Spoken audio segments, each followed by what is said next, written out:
Fire camp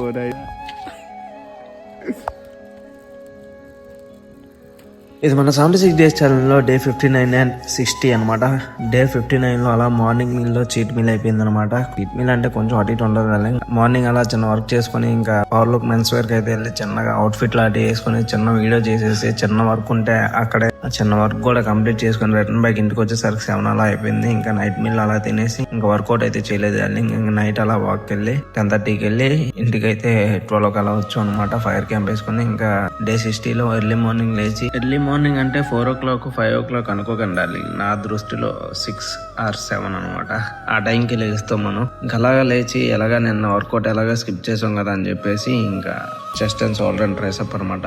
అంటే మీకు అర్థమైపోలే పుష్టి అనమాట. మంది పుష్టిలో అలా వర్కౌట్ అయితే గట్టిగా కంప్లీట్ చేసి ఉండాలి. చెస్ట్ ని, షోల్డర్ ని, ట్రైస్ అప్ ని ఒక్కొక్క 3 వేరియేషన్స్ తో గట్టిగా ట్రై చేసాం అనమాట. దాంతోపాటు ఇంకా కొంతమందికి ఇంకా హైట్ గురించి ఇంకా పెరగడానికి చిన్న డౌట్లు ఉన్నాయి. హైట్ అనేది గ్రోత్ అవ్వాలంటే మాత్రం పక్కాగా నీ జెనెటిక్స్ మీద డిపెండ్ అయి ఉంటది. నువ్వు నేను ఎవరు ఏం చేసేది అయితే లేదు. దానికి ఎక్సర్సైజెస్ తో సంబంధం లేదనమాట. వర్కౌట్ అంతా అయిపోయిన తర్వాత మన మార్నింగ్ మీల్ అలాగా తినేసి ఇంకా ఆఫ్టర్నూన్ మీల్ కి నైట్ మీల్ కి అలాగా ప్రిపేర్ చేసుకుని ఆఫ్టర్నూన్ మీల్ లో క్రియేటిన్ వేసేసి తినేసి ఇంకా డ్యూటీకి వెళ్ళి తిరుపతి నుంచి ప్రసాదం వస్తే తినేసి ఇంకా పప్పాయ తినేసి నైట్ మీల్ కూడా కంప్లీట్ చేసుకుని ఈ రోజుకైతే ఎంత ఉంటాం.